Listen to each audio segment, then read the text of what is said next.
बिस्मिल्लाहिर्रहमानिर्रहीम। अस्सलाम वालेकुम वरहमतुल्लाहि वबरकातुहू। आज मैं इस वीडियो में आपको गुर्दे, पित्ते और मसाने की पथरी का कुरानी इलाज, वो भी बग़ैर ऑपरेशन के बताऊंगी। अगर आपके गुर्दे, पित्ते और मसाने में पथरी होगी तो वो आपकी पथरी जो है वो रेज़ा रेज़ा होकर निकल जाएगी।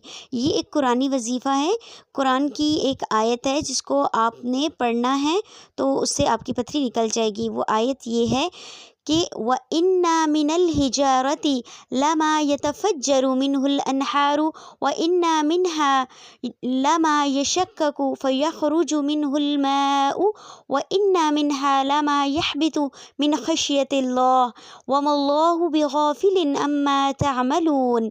अगर किसी के गुर्दे और पित्ते में पथरी हो तो इस आयत को 41 मरतबा पानी पर दम करके रोज़ाना पिलाते रहें, इंशाअल्लाह उसकी तकलीफ़ दूर हो जाएगी। इस तरह के मज़ीद रूहानी वज़ाइफ हासिल करने के लिए मेरे चैनल को सब्सक्राइब करें और मेरी वीडियो को लाइक और शेयर करें। जज़ाकल्लाहु खैर। अगर आप में से कोई भी ख़वातीन और बच्चे अगर ऑनलाइन कुरान पाक सीखना चाहते हैं तो वो इस नंबर पर रब्ता कर सकते हैं। जज़ाकल्लाहु खैर।